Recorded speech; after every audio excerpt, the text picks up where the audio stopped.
Okay.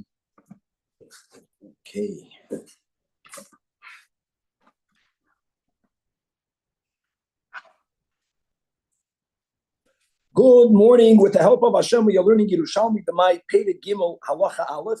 We're going to be learning Daf Chav Hey.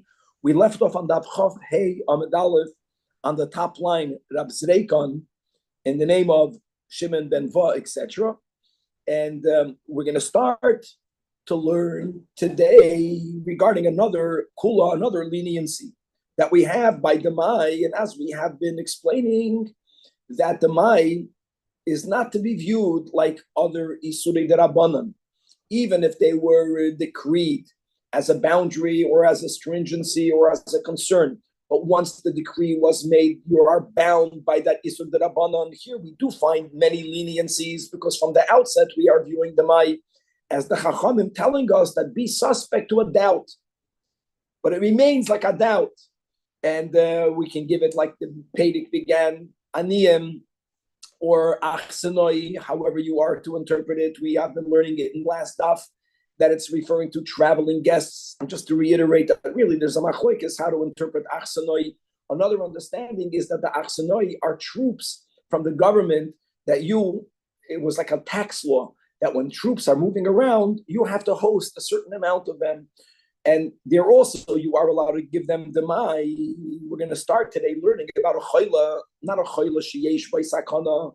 We're going to be learning about a chayla she'ein b'sakana. If a person is ill and he's dangerously ill, there are many yisurim that are going to be removed for him.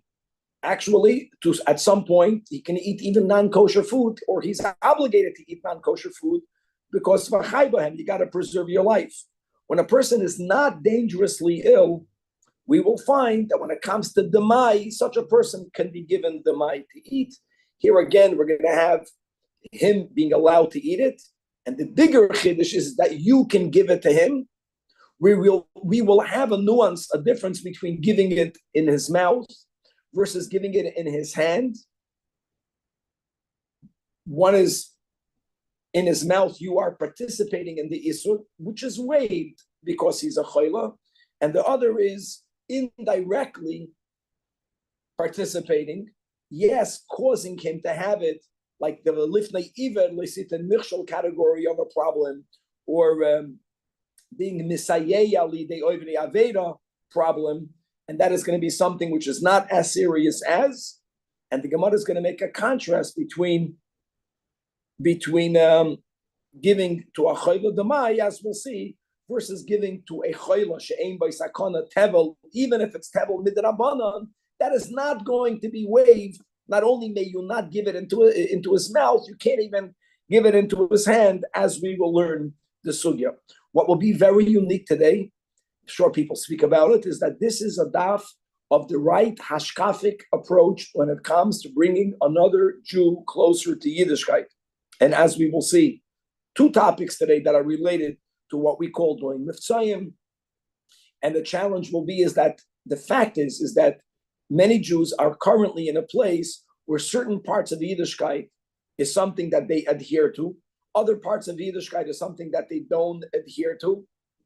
And how much can I be involved in their lives, which will on one hand encourage them to keep more of Yiddishkeit, but at the same time, they're still going to be violating other rules. Just one example of today's daf, and that will be that Amaratzim, as we keep on learning, they were not that careful in the laws of Tuma and Tara. Chala, let's speak about Chala. This is not a rabbinic, but this is even when Chala is midoiraisa, and Amaretz has to remove Chala, and he would, like the Amaretz, always remove Truma Gedoyla. Problem is that he will make his dough tamei, and the challah then will become challah tameya, even though challah tameya has some value, because even though a kohen is not allowed to eat it, but a kohen could derive benefit from it, he can use it for fuel, etc. But for sure, we would prefer for the challah, even of the Amaretz, to remain in a state of tara, and therefore Amaratzim themselves knew that. And it would be common for them to hire kohanim that are chaverim to knead their dough In order, don't forget that the wheat, if it never became wet yet, prior to mixing it with water, even though the Amaretz had contact with it, he cannot convey Tumah. It was never Mukhshal Kabul Tumah. We also already learned that the Amaratzim were Neman when it comes to declaring whether it was Mukhshal or not. So the solution that many Amaratzim had is that they would hire a Chaver. The Chaver would knead the dough, guaranteeing that the Challah that's separated from this kneaded dough is Challah, is Challah Tohira. So what's the problem with that? I'll tell you the problem with that is that the remaining of the dough is the mai. In other words, you're helping the Amaretz with this challah separation, but prior to the challah separation, the Amaretz would not eat any of it. He would not eat it because it's not yet challah. Now that challah was separated, forget about the detail of tara. Now he feels he can eat his dough, and he will. Problem is, it's the mai. So you're helping him separate challah. You're helping him separate challah on an upgraded level. He can also separate challah, but he wants to make sure that the kohen will eat it. And that action will then, to some level, now you're giving him something that prior to which he wouldn't eat. Now he will eat, but now it's taka his, but it's the mai. This is a real Mafsayim issue. We're going to see whether one could do it or not. And we will find this concept that, yeah, you should do it for him.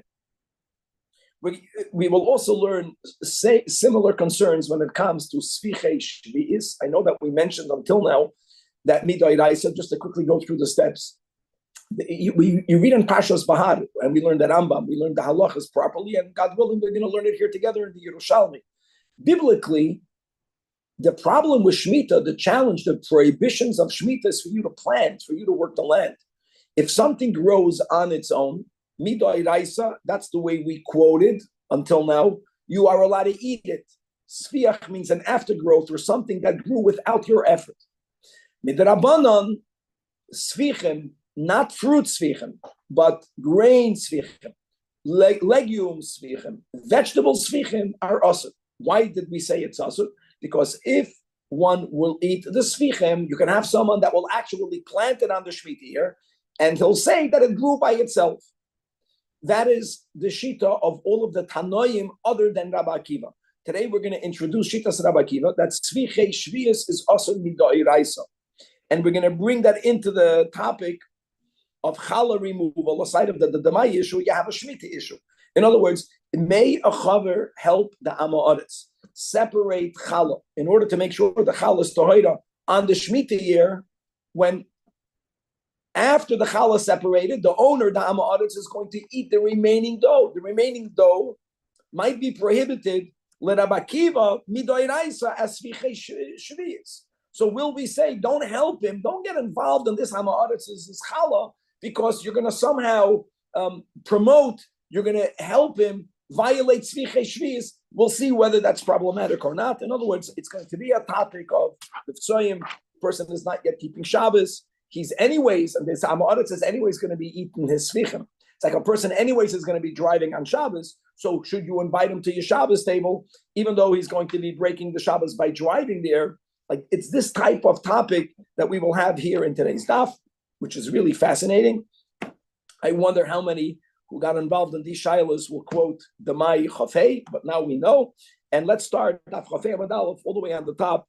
Rab Zreikon, in the name of, that's the way we'll teach it, Shimon Barva, B'Shem Rabbi Yechanan, Roif Chaver. If you have a doctor who is a Chaver, he's allowed ma'achil, to feed a chayla, and clearly it's a chayla she'en boi sakana. Chayla she'yesh boi sakana can be given non-kosher food. But here we have a chayla she'en boi sakana, but he's allowed to feed him a chayla ma'aretz. But here we are going to separate how. How may the doctor give him the mai? He can give him the mai l'toich yadai, inside his hand, without the roifa, who's a chaver, separating the tumas meiser and meiser sheni. However, be'eina noisan l'toich piv, can't put it in his mouth. When you, a doctor, put food in the mouth of the patient, we consider that as you actually participating with its consumption. That you may not do. He's a choilo she'en by sakana. But if it's not mamish, if you are not becoming a participant, then what will be the issue? The issue which we will call lifnei iver lesit and michshol. Really, I know that Rambam lifnei iver lesit and michshol is used more broadly. According to Tosfos, we speak this out. We learned this together that the biblical lifnei iver lesit and michshol is only when the recipient would not have been able to violate any isurim without you helping him. Right? The example that we had was by a nazir who mamish has no access to grapes or to wine, because the grapes and the wine are on the other side of the river, and he has no boat. Then you bringing him the grapes and the wine or the wine, even though that you're not feeding it to him, but you are lifnei iver lesit michshol. You made something available that otherwise would not have been available. That's for sure isur d'oraisa. Question is, what happens if this nazir, just as an example, has access to grapes and wine, and if you will not be the provider, someone else will provide it for him.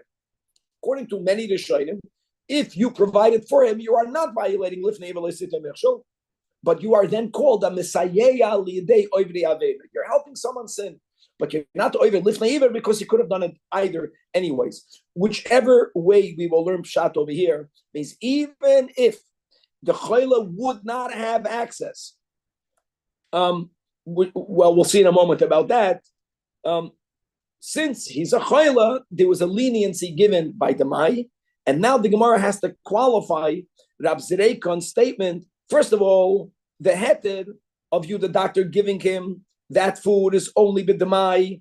Aval bevadai, vadai tevel doesn't even have to mean tevel d'oraisa, even tevel d'rabbanan, like tevel of vegetables. Then afilu l'toich yada is asur. Even if it's only misayela de oivre aveda, because you're not allowed to help someone violate. And now comes the main qualification to the rule of Rav Zreikon, that when may a doctor give the patient the choila she'ein by sakana demai, when the patient is an amaretz, of course, it's only if the demai belongs mishal choila. Abel mishal roife, but if it belongs to the doctor, then, and even though the doctor is not placing it in his mouth, he's only putting it in his hand. Abel mishal roifa, that's asur. Look inside the Rashirilio, 5 lines from the bottom. Mishal choila koloimer, that hai de shodina l'toich yadai b'demai hainu shahad demai mishal choila. But if the demai belongs to the roifa asur, now why is it asur? So interestingly, based on what we just spoke out, let's shelve Shita Sarambam. The Shita of Tosfos is there's a lifnei iver, and then there's misayela de oivre avera. So one might have understood it that if it belongs to the Reifa, which would mean the Chayla doesn't own it, so then that's called lifnei iver. He doesn't have it without you, right? That would be one way of understanding the difference. If it belongs to the Chayla, anyways, he's going to violate. It's his. You're helping him violate. That's not necessarily the pshat over here. The Rashirilio explains that the reason why we are qualifying the din of Rab Zreikan, that the Reifa is only allowed to give the patient the mind, not if it belongs to the patient, that's the kaimalon, the second to last line in the right column of the Rashirilio, the ein moisrin the maila amoharetz. That's the word. There's a general problem of giving the mai to an amoharetz. The Tanan halokeach yerech min hashuk. The nimlach lahachzir, amazing. Is you go to the market, you picked up a product from a vendor, you decided to put it back on his shelf. Even there, the din is lo yachzir achi ya'asev. Wow, that's going to be a halacha that we're going to learn soon. Verstehst? And now this, and coming back over here, the issur of not being allowed to give the mai to an amaretz will not be overridden by the leniency of Reifa Chaver. And this now, before we go on, will give us greater appreciation to the opening of Perek Machilin when we spoke out, when we learned the Mishnah, that the Mishnah has 2 chidushim in it. When the Mishnah says you can give to an ani and to a'ach sanoi demai. Number one is that the ani is allowed to eat it. That's chidush number one. Bigger chidush is that you are allowed to give it to him, which now you appreciate the Mishnah. No, it's even though there's a rule, like the Rash just quoted, moisrin demai la'am ha'aretz. By the ani, we even waive that. By the achsanoi, we even waive that. By Rab Zreikon's rule, all in the name ultimately of Hashem Rabbi Yechanan, that a choila that a Reifa Chaver is allowed to put in the hand of a Chayla she'ein boy sakana, no, that's ein moister in the Mai La'amaretz. That will not be overridden. So it must be that that's only when the Demai anyways belongs to him. Gewaldig. Okay, now we said above that with the first qualification of Rab Zreikan is that it does not apply to Tevel. In other words, when you have Tevel, even if the Tevel belongs to the Choyle, we're not allowed to place it, not even in his hand. Now the Gemara adds another layer to that. When do we say that? The Chumrah, only be Yisrael, only when the patient is a Jew. Aval b'bnei noyach, afilu bevadai mutar, afilu bevadai mutar. What are we talking about? We're talking about giving tevel, right? Right. Why would you think it's a problem? He's a goy. So you'll see in a moment. However, here, even by the goy, even by the bnei noyach, that you can give tevel vadai, that's only mishal chayla. That's only like we had before if the tevel belongs to the goy. But if it belongs to the doctor, then asur.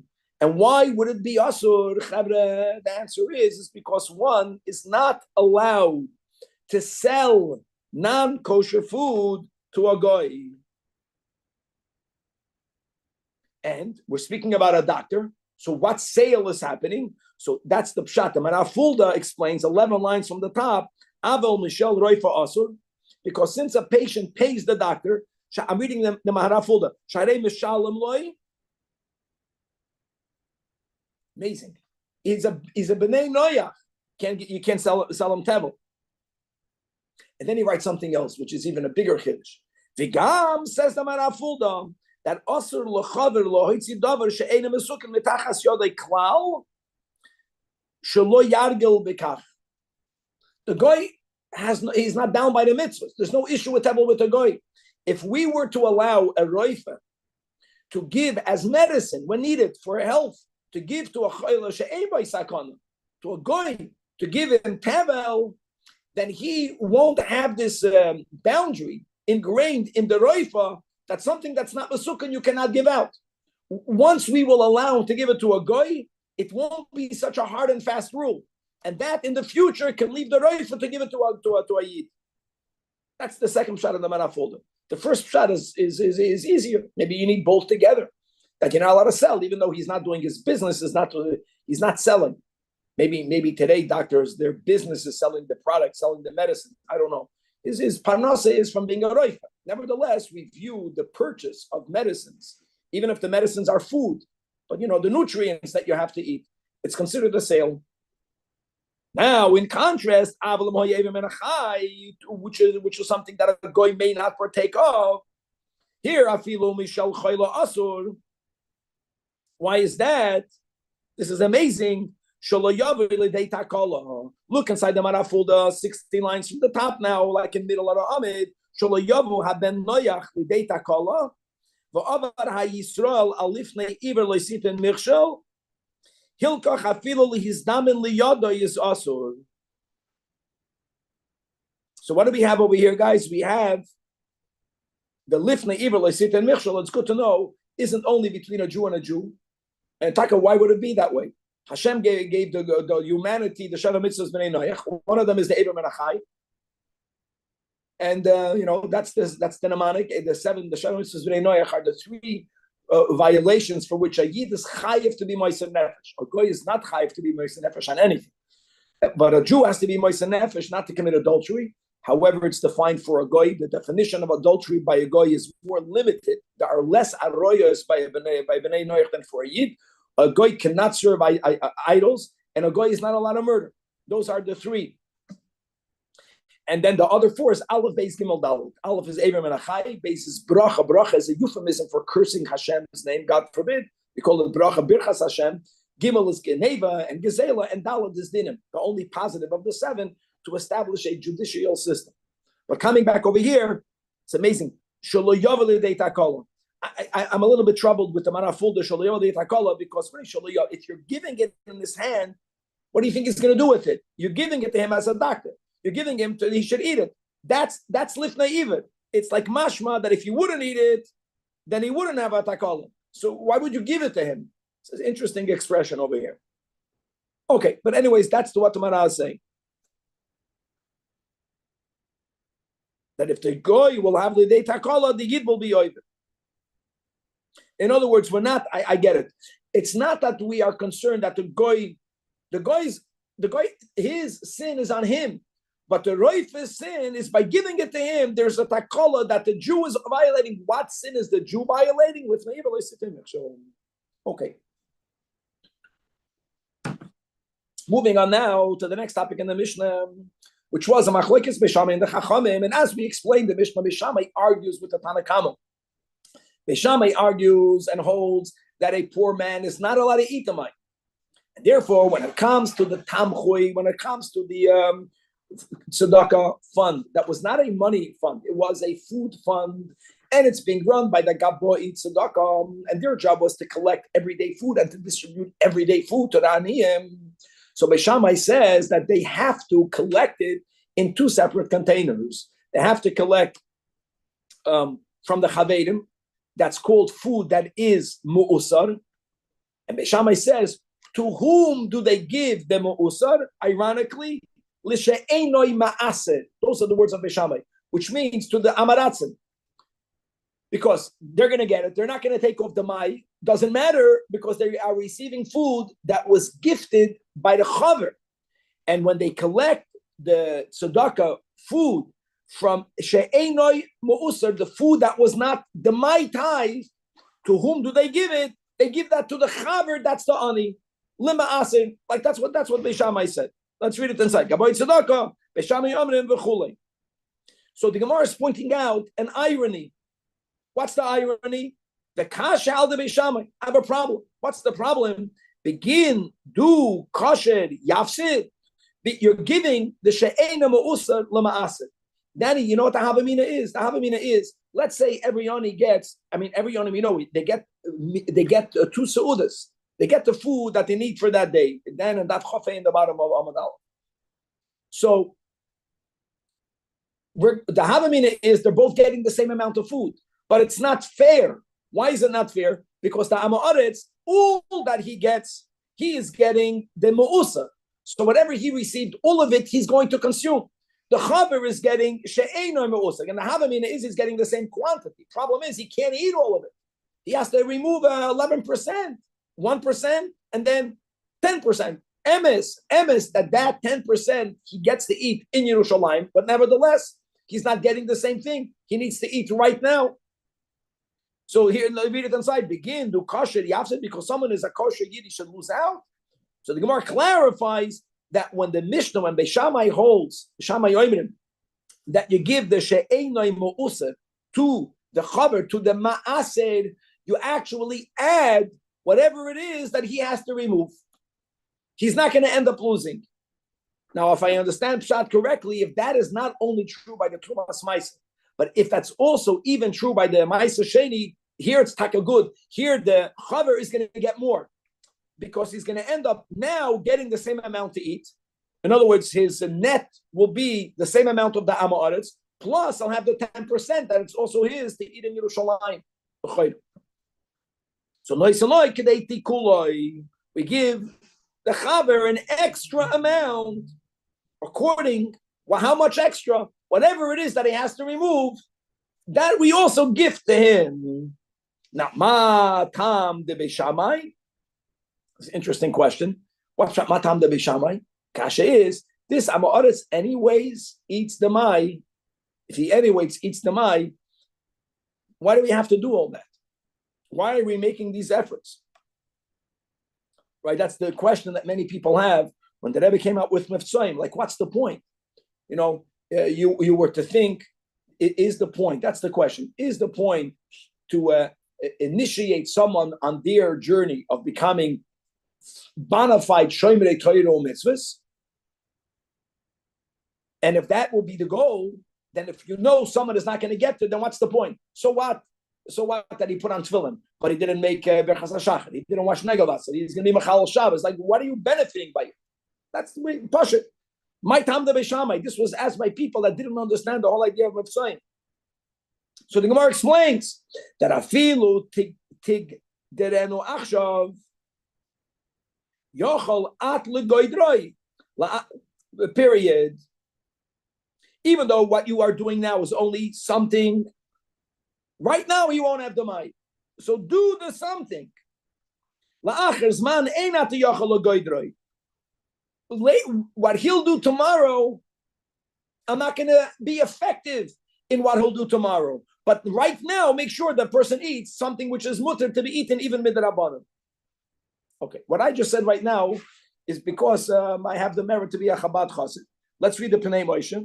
The Pnei Moshe has a whole different understanding of the Gemara's answer. You know what the Pnei Moshe says? The Pnei Moshe is coming with the approach that the goal of is to make this person from. And if you will now give him food and you're making efforts not to give him the mai, let's read it inside. The Gemara is answering, guys, write 3 lines in the widest lines. Afilu hageded sha'ad goidroi shaloi lachadav shein masukan eina ela achshav lefisha sharei ein darkoi la'aser. I know that currently he's not yet from afal pikein ma sha'at yochol goidroi tasuloi geded. Put the boundary for him right now. That right now shaloi yochol dav shein ma'usar. Look at the words of the Pnei Moshe. Because the Shema mikan ve'elech yehezor ma'atzmai v'ya'ased. Because if you're now going to make your effort and give him only that which was already tithed from the Mai, hopefully he'll be inspired tomorrow to become religious on his own. And Ulai Yeshloimer, that there's another way of learning the Gemara. Let's read the words inside. Afilu tigderenu achshav yochalat legoydrei. Not only because he might be inspired, which is true, because in the long run, many people will become full-fledged Shomer Torah mitzvahs. But maybe the reading is that even though what you can do now is only what you can do now, so do that. That he's going to violate tomorrow, I can't fix that. But if I can fix right now that he won't eat the mai, even if it won't inspire him to eat a food that's masukan, so what? Right now you can make it together. That's another way of reading the Gemara, perhaps. Maybe more than perhaps. Now, my Tam did Rabbanan, but here's the thing. And why do the Chachamim argue with Beishamai? The Chachamim hold that you don't have to make that effort. Like, why would the Chachamim disagree with this?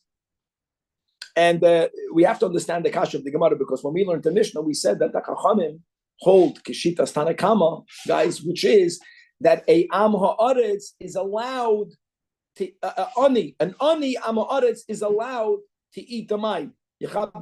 So what's even the Gemara's kasha? What am I talking about? The Chachamim hold that you don't have to make an effort, you don't have to put it in 2 containers, you can just give it out to everyone. You give it out to everyone. And even to the chaver, and even though the chaver is going to be receiving the mai, if you don't put in the 2 containers, ani, that's the Mishnah that the Chachamim hold, like the Tanakama, that an ani is allowed to eat the mai. He has to be notified that it's the mai, and we are expecting that most chavedim or many chavedim will go beyond the letter of the law. That's what we learned in the last year. But this is, I think it's a Gavaldik Akasha. The Gavaldik Akasha is, I understand that I'm allowed to give the mai to an ani. The Chachamim hold like the Tanakam. But understand the case of the Sefer of the Mishnah. Here, let's say you're a Gabbai Tzedakah. You are collecting food from people. What's the downside of when you receive the mai from the Chaver to keep it in a container separately? Like, why wouldn't you do that? I know that an ani is allowed to have the mai, but it's not that everything that you are receiving is the mai. Some of the food that you are receiving is already masukah. And the chap of Beishamai is give that food to the Am Ha'aretz, and so the Am Ha'aretz won't eat it. And a Chanami he's allowed, but but you'll inspire him. You'll show him that there's an issue with the mai. And he's going to be an ani forever. Let a Yid become familiarized with the issue of the mai. The Chaver is getting extra food, according to Beishamai. The Chaver is not losing anything. So you're giving the Chaver foods that are not Masukan. The beauty is that the Chaver ani is allowed, but he'll make the effort to tithe it. So what's the Gemara's kasha?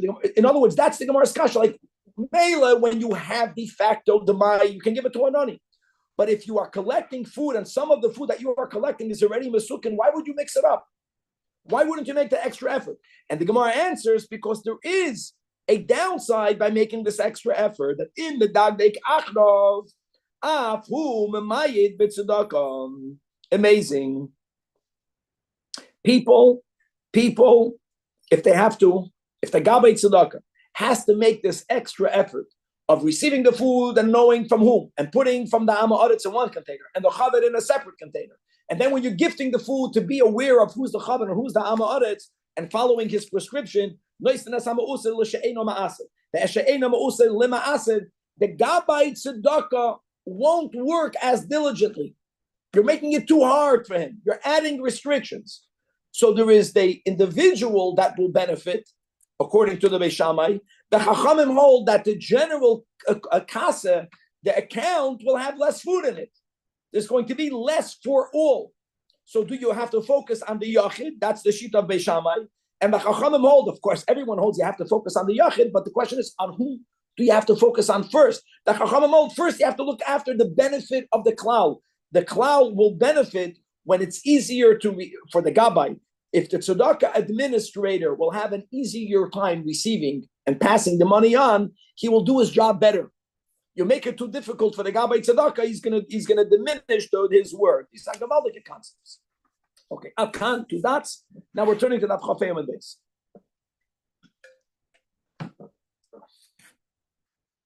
So right now, the Mishnah focused here about a Gabbai tzedakah, whether he has to be concerned with the Mai or whether he does not have to be concerned with the Mai.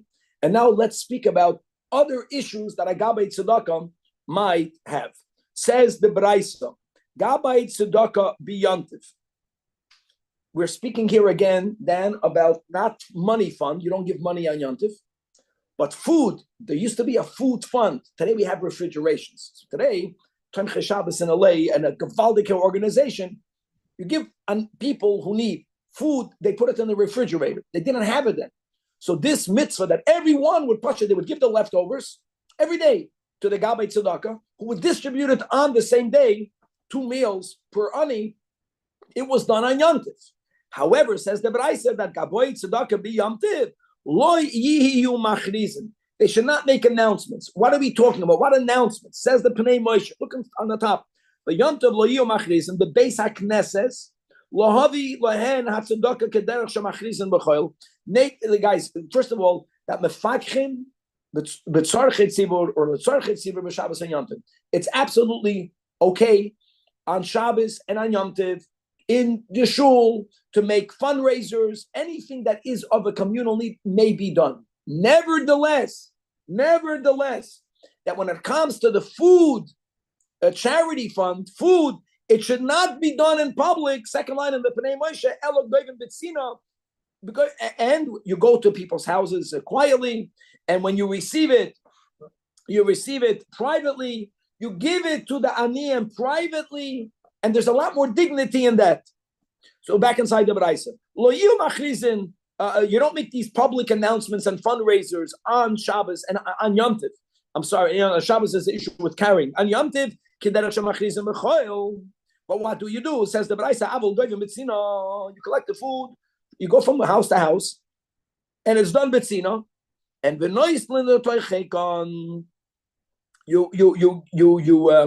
you give it to them in a way.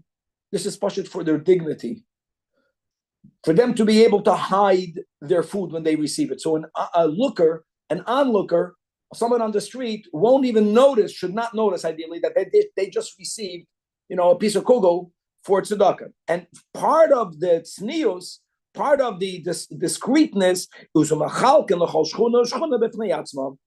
other words, you don't make it into a city-wide thing, because then aniyim from one neighborhood have to walk to another neighborhood. The very fact that they're walking and they're coming, why people will realize, they went to get the food. Every neighborhood should have their own little a food fund, their own Gabbai Tzedakah. Yes, it means many more people have to get involved, but it affords a higher level of dignity for the recipients. Now, next topic in the Braisa. And the Braisa begins with the words Gabbai Kupa B'Shvis. I want you to know that generally, when a Tana uses the words kupa is the other type of tzedakah fund, not the tamchoy. Tamchoy is food, and kupa is money. As we will see, the Braisa is not referring to money. We are weiter talking about a food charity fund. So perhaps the word kupa is a mistake, perhaps. And even if it's not a mistake, say that. I want you to know that kupa here certainly means tamchoy. So says the Braisa that Gaboy, kupa, b'shviz, here when it comes to collecting food on the Shemitah year, and we said in the intro, first of all, it's good to remember that according to all of the Tanoim, other than Rabbi Akiva, the issue that you have on the Shemitah year is sfichem, which is food that grows on the Shemitah year, is asur midrabanan. According to Rabbi Akiva, it's asur midoiraisa. And here we have a problem when it comes to receiving it from people that we know are not that meticulous with the laws of Shemitah. So says the Braisa, kupa b'shviz, lo yiu medagdikin b'chatzera shel oichlei shviz. Lo yiu medagdikin, guys, means the opposite of what it might sound like.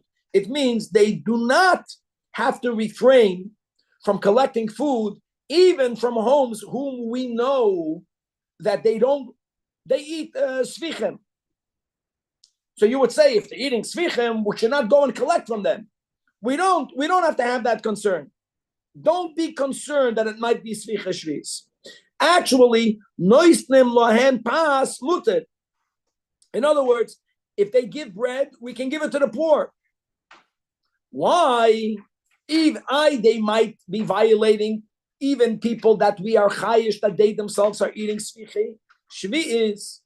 Says the Braisa, shaloi nechshadu Yisrael lias noisnin elo oy moyes oy beitzim. What do we have afraid?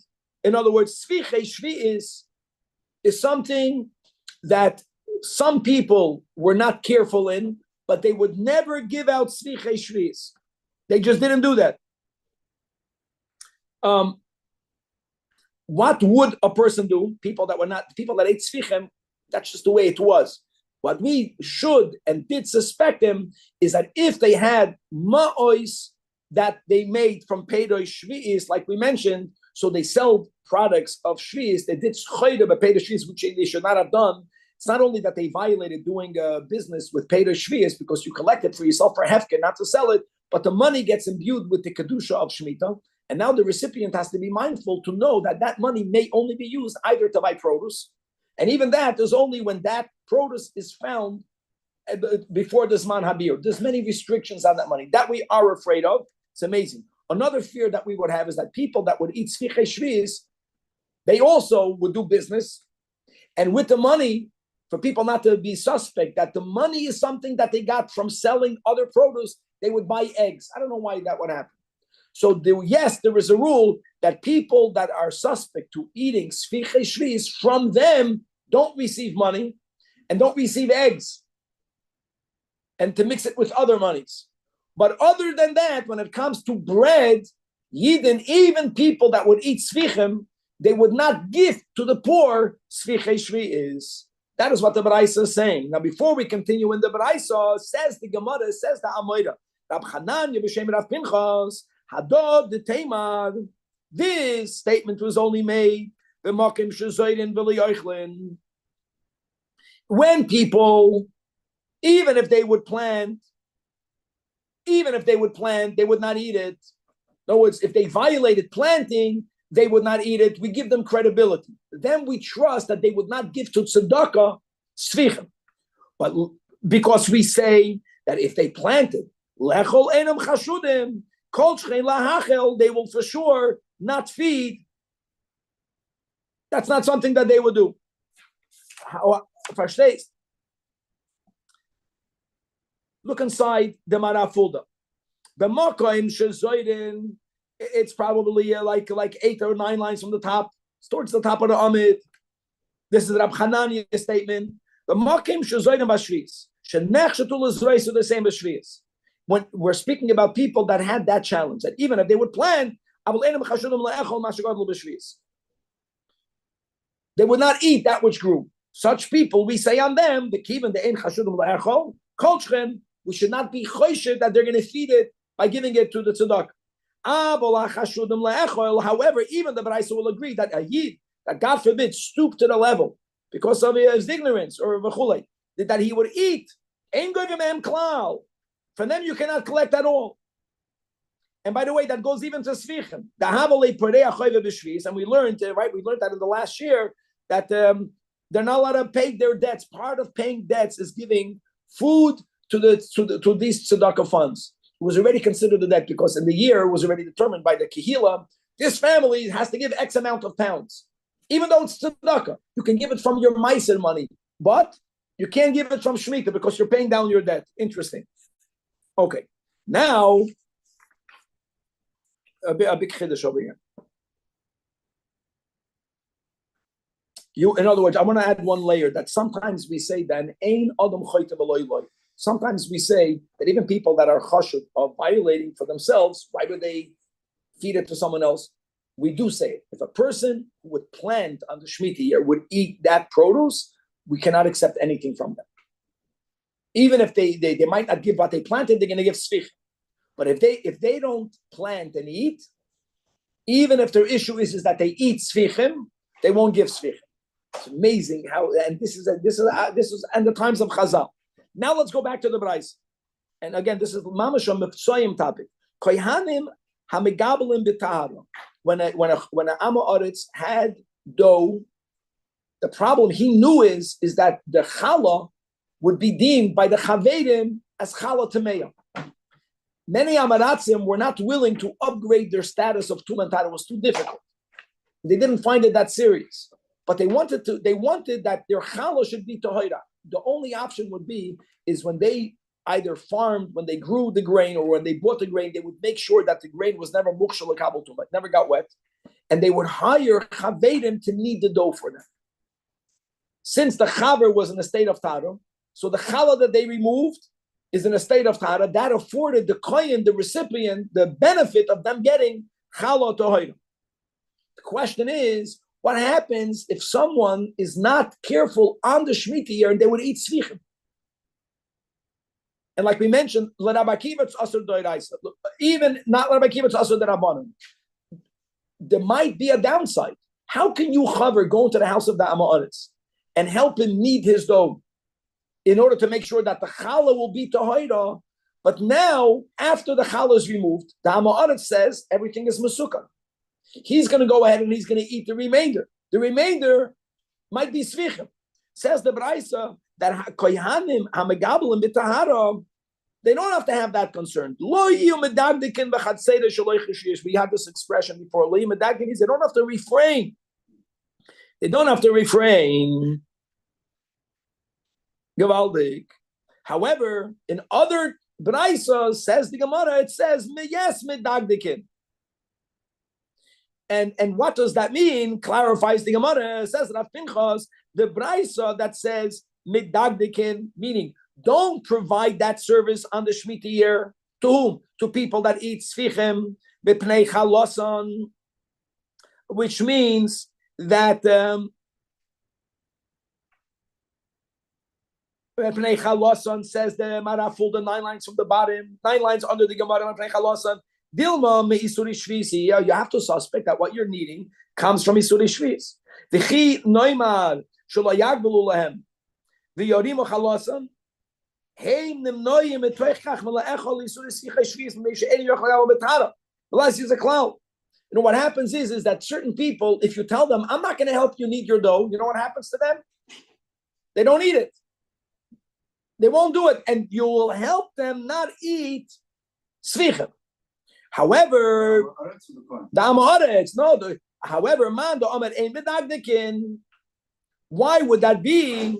Because mavrichoy min hakalo machnisa lachamura, which means that tevel, you know what's going to happen if you're not going to remove the challah for him? He might eat tevel. Tevel is the isur doiraisa. And what level of an isur doiraisa? Ba'avoin misa. If you do separate the challah, you remove the tevel doiraisa. What are we suspect of? That it's svichei shvis. Even according to Rabbi Akiva that it's an isur doiraisa, even it's only a loisa without avoy misa. that you have to learn that pshat in the Pinchas. Furthermore, we pass like Rabbi Akiva. That's maybe he felt like Rabbi Akiva's the Allah. The Chachamim hold it's only an Isur the Rabbanan. In other words, help a sinner violate something. You're not helping him. We take that into account. Make a cheshbon that if you're going to help him, he's going to you help me. He's going to eat the rest. This is mamash a same question. We're speaking about a person that if you're not going to remove tevel, he might not eat anything, or he might eat tevel doiraisa. So that kind of holds. You separate the challah. The kohen gets challah toira. Big advantage. This guy will have a dough that's not tevel because challah was removed. Eloma, he might be eating smichim. He's going to eat it anyway. But if you won't separate it, he's going to be violating an isur deraisa that is avay misa. And now even Rabbi Akiva, there's only a loisas. This is gavaldik. So you have this issue of how to do mitzvahim, with whom to do mitzvahim, and sometimes the downside. I'll help him do A. He's going to feel justified in doing B. If the B, what does it do to you? We're not even thinking about what's the right approach. Here we have a machlokes tanoim.